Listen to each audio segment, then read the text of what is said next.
such an amazing way for us to share and share knowledge. And I think that they're just wonderful. So today I have a student, Carla Olson Griffin, for my Indigenous Women Throughout History's course. This was a fast summer course semester. But I would like to say about Carla is Carla has taken, I think, all of the classes that I have taught at NICC so far. And it's just been so beautiful to see her just grow and in her work. And the way, you know, she just as a student, and I'm so very proud of her. And I'm honored that she has wanted to take my courses that I have offered. So today she's going to be presenting on Dr. Susan LaFleche Picot, and Carla is Omaha herself. So thank you so much, Carla, for taking my courses with me, and I'm excited to hear your presentation. Thank you. Can you hear me? I don't know if you can Yes, see me. Yeah.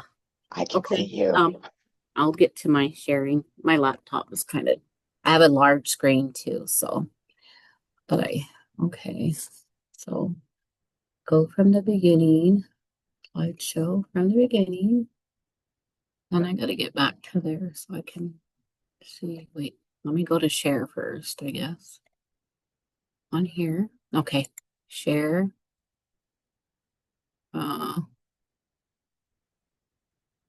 All participants. Okay. Oh no. You're gonna have to tell me if you can see it, okay? Okay. Not yet. You can't see it yet. Okay, I'm Still trying. see your screen board or your keyboard. Oh, on my keyboard. Okay, wait. I got it up. Now let's go back to that. Oh, so you go to share. So I Mhm, got share. Oh, right here, screen. mhm. Okay. Right now I need to go open it back up there. Right There here. you go. Mhm. Okay. Can you see it now? There you go. Yes. Yes. Thank you. Okay. Hmm. There So you my go. presentation for Dr. Hilliga's class, I decided to do, which studied all kinds of different women, Indigenous women, how our women were exploited and different things in her class. And I wanted to pick Dr. LaFleche Picotti because in my reflection of all her classes, I haven't, it made me do a lot of reflecting on my life and being older now. And a lot of things we weren't taught when we were young in school or even to thought about all these great people that have made their tracks in history for our people.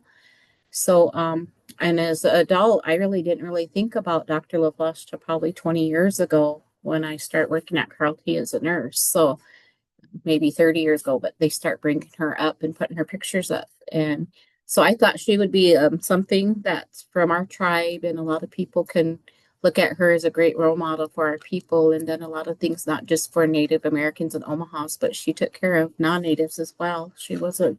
So um, I decided to choose her. And like I said, she was the first Native American doctor.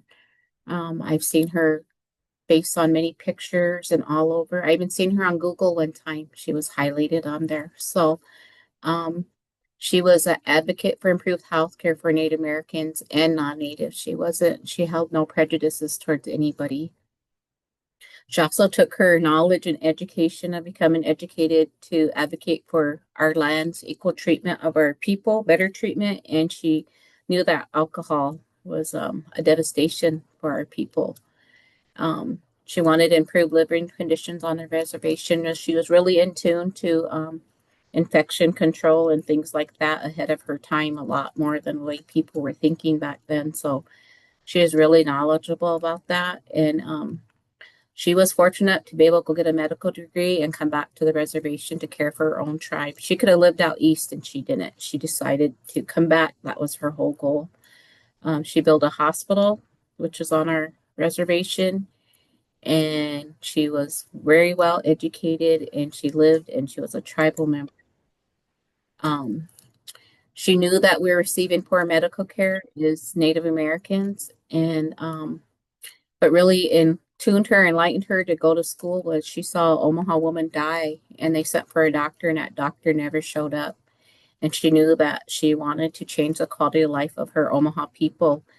And her dad was really wanted his children to be educated, so um, they promoted that. So her becoming a goal and her urgency for to be a doctor was one of the reasons why she knew that someone needed to do it. Um, she was great at advocacy.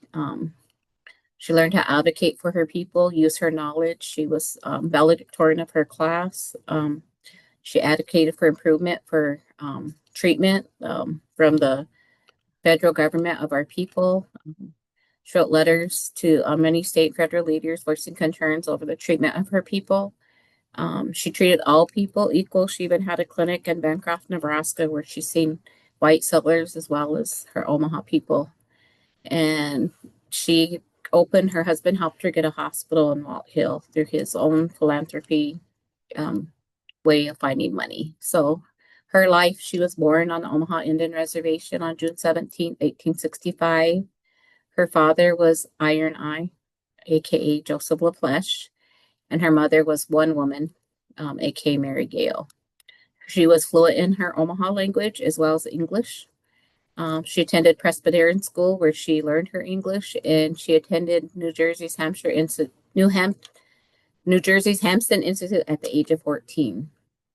She was fortunate enough she applied for the Women's Medical College at the time, even though a lot of adversity towards women becoming a doctor or anything like that was not really looked upon. She actually wanted her education. She graduated a year early and she was valedictorian of her class. Like I said, she could have stayed out east and lived that life, but she returned home to the reservation as she wanted. So, and then when she came home, she got married to Henry Picotti, and she had two sons named Carol and Pierre. And her husband helped her in 1930 to get funds through private donors to open the hospital in Walt Hill, Nebraska, which is still there today. Like I said, she didn't have any prejudice to who she saw care. She did what she could to help the people around her. She died on September 18th, 1915, with old age, a lot of chronic health conditions which come with age. She dedicated her life to giving medical care. She made many house calls. She worked 24/7. She didn't, if she was needed, she would go. And a lot of her house calls, she even took her children with her. And just some things that I saw in my readings. She was a greatness of a Native American woman. I think she was a great role model. She deserves one of these, things we studied in Dr. Hillica's class as being great women throughout Indigenous history because she is, like I said, she graduated valedictorian of her class and could suture wounds, deliver babies, and treat tuberculosis. But as a woman, she could not vote, and that's something that our Native American people have, was a hardship for us for a long time. As an Indian, she could not call herself a citizen under American law. But she, even with all that above her and on her, she still had the heart to care for anybody, no matter who they were and what race. And then with few rights as a woman and as an Indian, the pioneer doctor provided valuable health care and resources to her Omaha community, which means our reservation, Omaha tribe. Here's an old picture of her hospital in Walt Hill. It was built with donations and no funds. And then I just wanted to show the restored version, which is still there today. They just had a grand opening on the 22nd. And this was done through a lot of private philanthropy. And it took years to get funds. And their plan is to offer many services. And I watched the video and stuff, and it said they're going to have a clinic, educational room, and a museum. So there's all kinds of things in there. I wanted to make an effort to get there, but I couldn't do the work. And it has working staff and a CEO currently, and they did a lot of work. And I think that everybody should take time to go there and see it. And one of the things that I want to highlight is, as I said in my reflection, I was thinking of the lack of notoriety of a great Indigenous woman in history. I really think she was pioneering for a lot of women one thing I said, like, public school didn't teach me any of this. College didn't teach it. I've got other degrees. I didn't know any of it. I am very thankful to Nebraska Indian Community College for offering the real education of Native American history, and I've been able to take these courses and learn more. And Dr. LaFleche was Hikati was a proud woman in Omaha history and the history of all Indigenous women. I think she's a great role model. And I think one of our travesties in our history, as so many other things, is our federal government made sure that we put women to the back, and we didn't want um, them to be perceived in a lot of our tribal kinships, as we learned in our class, that um, they wanted to be perceived as the men were our leaders, but a lot of it was the women. The women did the cooking, the women did the hunting, the women put the camp up. So just as it is today in times, our women are a lot of our educated leaders still today. And that's my bibliography. And I just want to say I enjoyed this course and I enjoy going to NICC, and I'm thankful to get to be a part of this showcase. So thank you. Thank you so much, Carla. That was excellent. Mm. Wopila chichia. Do you want to ask if anybody has any questions on Dr. Peacock? Does anybody have any questions? I'm looking at my keyboard now. I know a lot of people know about her, and a lot of the things I found on the resources I found about her, they all kind of repeated each other. Um, a lot of the history and the stories are the same, but I just wanted to add that part as I learned in class that a lot of these things that I learned in your class, we weren't taught these in public school education or even other colleges. That's what I wanted to get across to everybody. Thank you. Thank you so much. Excellent job. Thank you, Carla. Megan?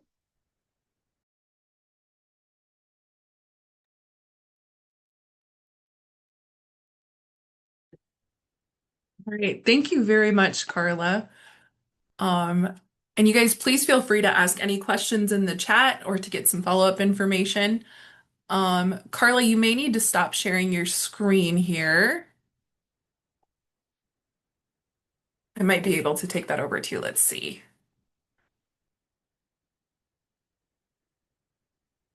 Here we go. Perfect. Okay. So I also wanted to share briefly too that let me pull this up real quick.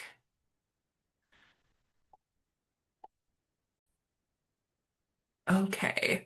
So on our schedule here, we have the welding course with Wyatt Russman, featuring work from Christian Anderson and Don LaPointe Jr. I did find out that they are not going to be able to present today, but I was able to get a photo of some of the work that they've done in that class, and I just wanted to share it with you all here. So welding, right? A lot of times we picture like larger material like welding trailers, welding gates, larger things like that. And there's also a lot of artwork that goes into this too. So there's very much an art and a craft to this.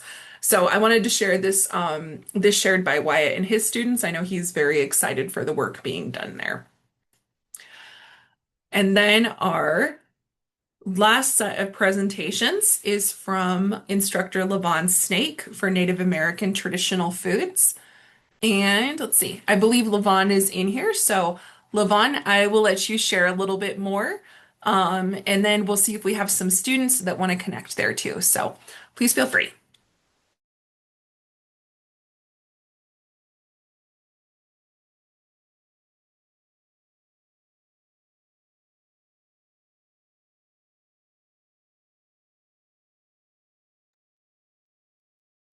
Okay, and Levon, can you hear me all right? I think your mic might be muted if you're trying to speak.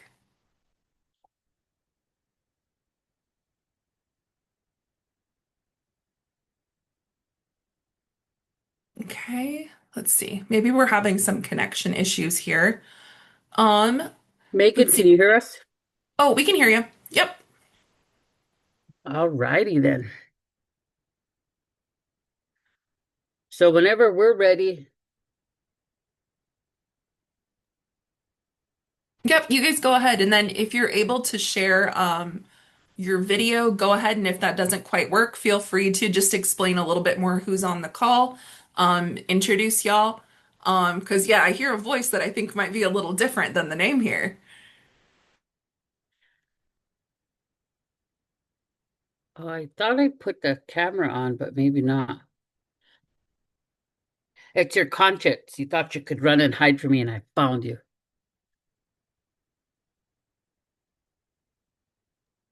Awesome. And I think we have it if you need to share your screen, Lonnie, go for it. I just adjusted that, so apologies here. Okay, we were kind of having some technical difficulties because I had pictures. Oh, there we go. Had some pictures to show, and what we were going to talk about, here's Levon, was about our um kind of talking about like our garden. Yeah. And as kind of this is like a 2 summer kind of a process. And last year we had, with Levon and I, we had chosen the same day, the same hour, watered the same technique, used the same seeds, and she chose to do more of a traditional, like the Three Sisters type of gardening, where there was mounds and the crater inside the mound and the seeds. And I chose to do more of a contemporary style of farming where I did rows. And within a week's time, you could see in Levon's garden, the corn was already starting to come up. And I planted 24 seeds. And out of the 24 seeds, I think I may have gotten 6 corn stalks to come up, and then they didn't get any taller than like 8 to 10 inches tall. They never came to full fruition. They never grew tall. And we kind of like based it on some of the things had to do with how we watered. She did more of a natural kind of watering where the water came down like rain, and I just sprayed it out. And I really believe that how I watered um played a big difference in how the seeds and stuff, the corn came out. Um and to say I was disappointed in how it came out. But this year when we did our garden, we'd had our garden plots. We went out, we all planted on the same things, and I was hoping to get my pictures from my phone onto this, but like I said, I don't know what I did wrong. I wasn't doing something right. But what I did was we did the Three Sisters gardening. Um, Also added oregano, some bell peppers for paprika, and rosemary. And then I did time traveler squash, and then some beans and some traditional Dakota white corn. But what I did different this year was when I how would you say, tended the soil, I made prayers with it. And I put tobacco down into the soil. I mixed with it. And I talked to that soil, and I told the soil what I was going to be doing. And so I made my little diagram, and I did my seeds, and of the corn I took 7 seeds. I made 4 mounds, and I put 7 seeds in each mound, and I prayed with those seeds too, and I smudged them off. And I put them in 4 directions and one in the center and spread the rest out in the mound. And I did that 4 times. And I did the same thing with the beans. I put 4 beans, 4 seeds, and I put them in all 4 directions, played with them. Because I used the teachings that my grandmothers did. And then I also, from reading that Buffalo Bird Woman's gardening book, how she talked about it. And then I asked Levon if she could get us willows. And so I explained the willows because our menfolk kind of lost their way in our garden.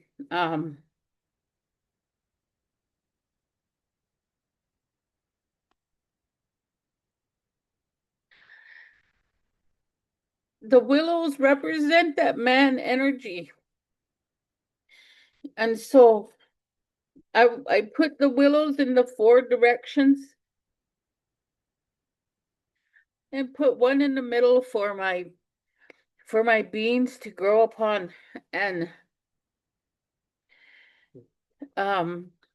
looking at my garden now, I'm really, even my other 2 classmates were really surprised. They were like, Lonnie, what did you do? Your garden is everything is growing. And I told them what I did. And I said, I just followed the teachings of my grandmothers and in what I read in that Buffalo Bird Woman's book. And it's like even now I got time traveler squash growing in there. I got beans, I got my corn, I got my other little medicinal herbs growing in there, and I was really thankful. And then when I go out, I talk to them, and I remember my grandma said, "You talk to them, tell them jokes." So like I was even out there telling them jokes, and even had a little corny joke my son told me, and the one joke was what do you call a duck that's on fire? And then I kind of waited a little bit and then I was like, firecracker. And then so I'm out there laughing. I was like, man, I hope nobody's out here seeing me because I'm just out here cracking up by myself. And I was so much amazed by the difference of how we took our heirloom seeds and adding our traditional ways, our Umaha Lakota ways, into planting our gardens and how much it made such a big difference. And I went out and I was really thankful and I thought about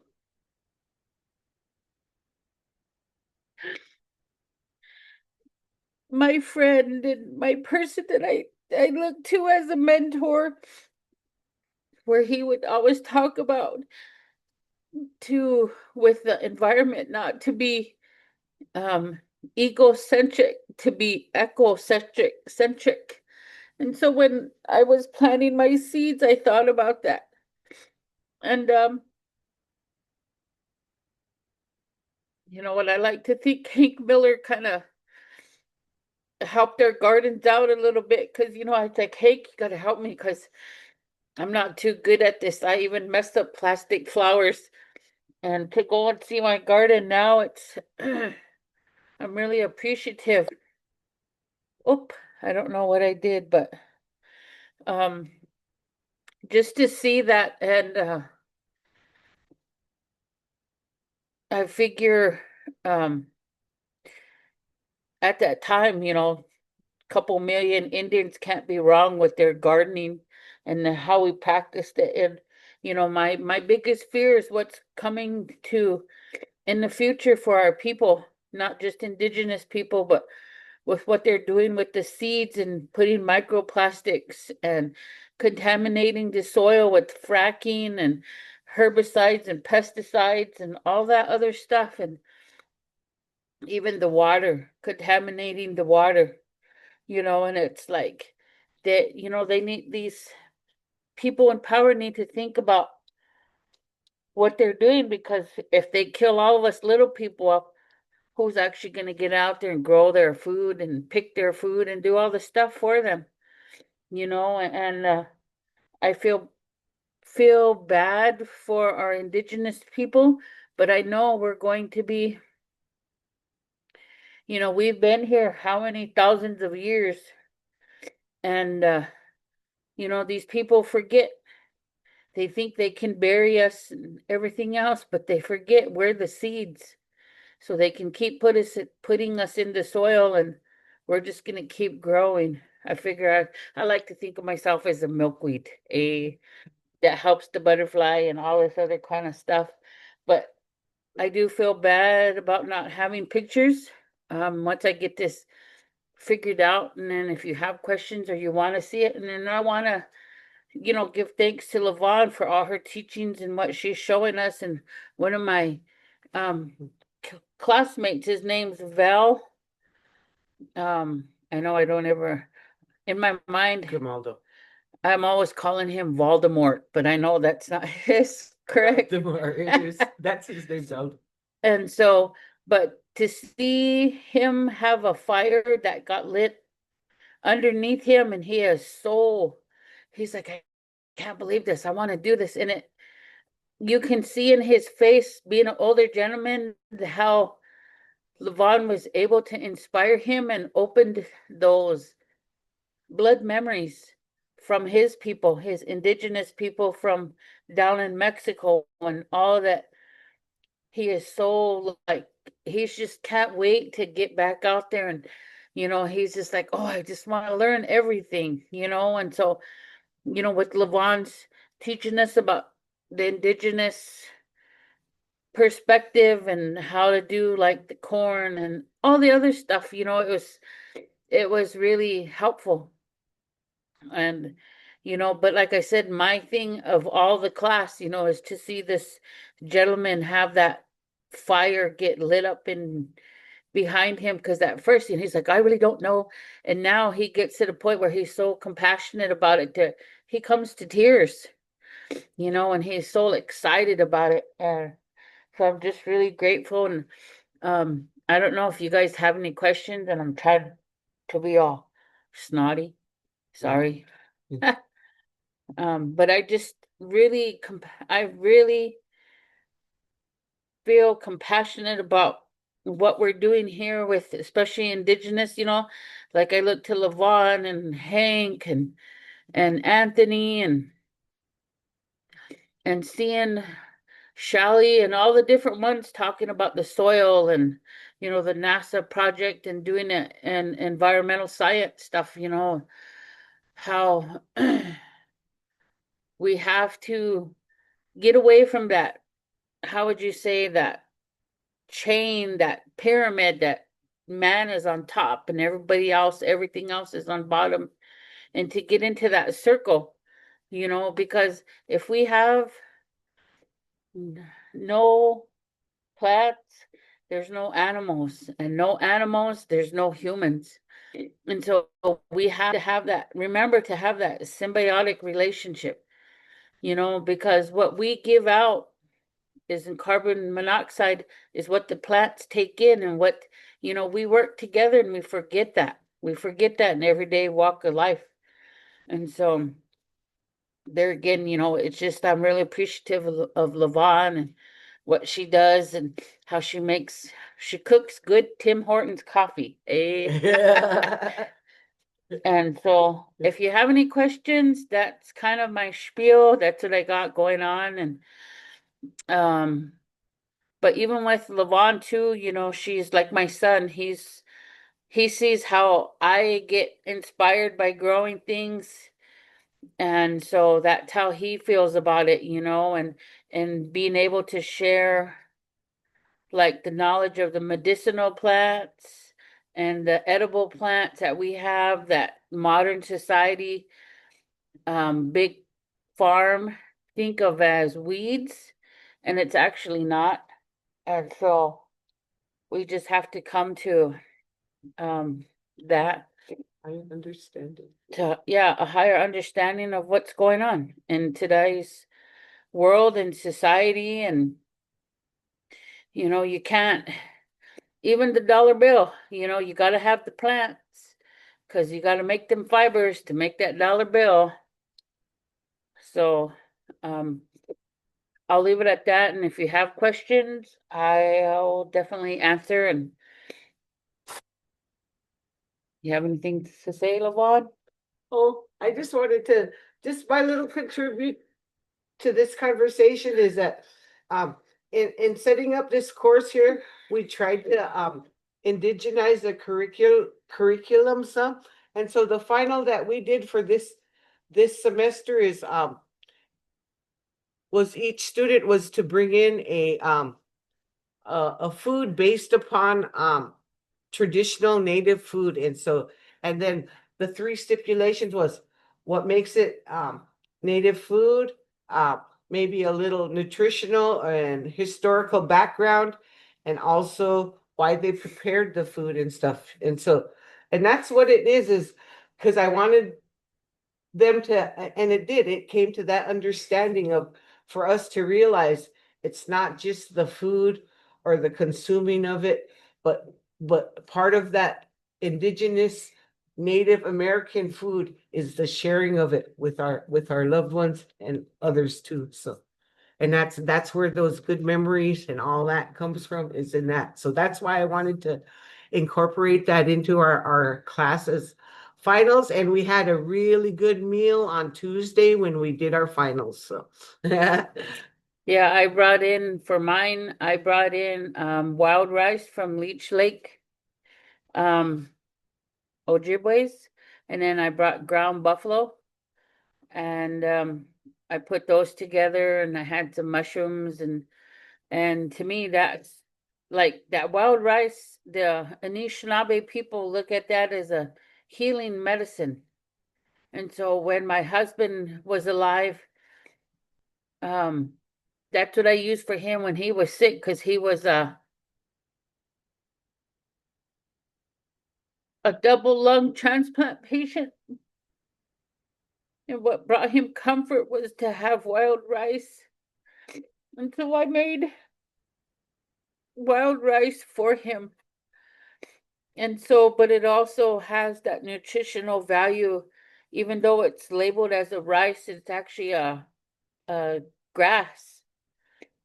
And but it's grown in water similar to rice, white rice. And then for me, that's just a comfort food. I mean, some people have spaghetti or McDonald's or something, but to me, to have that wild rice is just having those memories um of just sharing it. And with Val, my other classmate, he never had wild rice and he never had buffalo, so he got to share it, and he had a couple bowls and he's like, "Oh, I really like this." And then he brought something from his culture that he used to make with his parents and grandparents. And I was teasing him when I saw it. It had like hot dogs in there, chopped up hot dogs, and I was like, "Please don't let those be carrots." He goes, "No, those are hot dogs." I was like, "Whew, thank God." I said, "I'd hate to have to flick them out." but it was based upon beans. Yes, it was beans. Yeah, the traditional food was beans. Yeah. So, okay. Well, thank you for your kind attention.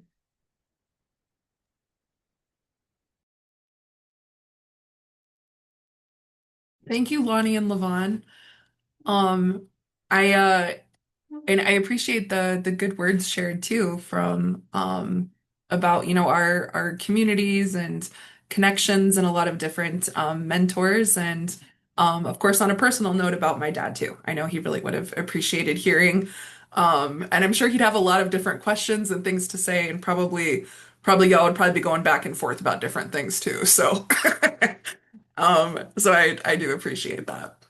I want to say thank you to everybody who was able to be here today. And one thing that really stood out to me, amidst these presentations is that there is so many different ways we can share knowledge, right? And so many different ways we learn. And so whether it's a visual presentation or whether it's a photograph of, right, like the welding sculpture, or whether it's sharing a story of how your plots, the differentiation between them, right? there's all kinds of learning in all these different ways. And I want to say thank you to all of you for making that effort. And also for those of you who are also learning in other classes or maybe teaching, or maybe it's been a while since you've taken a class, right? We're all part of this bigger sense of learning at NICC, which we know goes well beyond the classroom. So thank you all very much for being here. Megan, can I And say something? yes, of course, of Carla? course. I just want to say thank you to Lonnie and Lavon. Lonnie, you're very heart touching and you made me feel good to hear your story. And Lavon too. I just want to thank you ladies for doing all you do at the school. So thank you, ladies. You're welcome.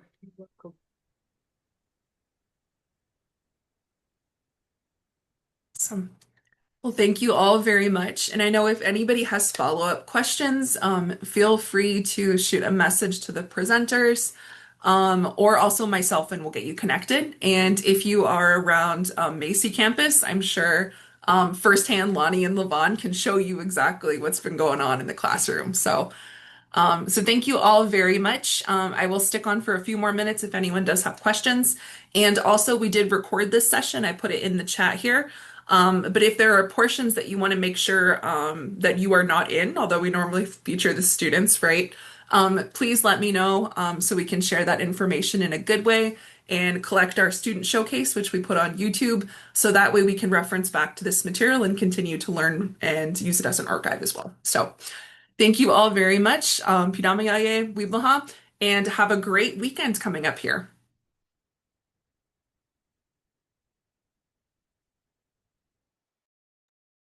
Thank you, Megan. Take care. Thank you, Megan.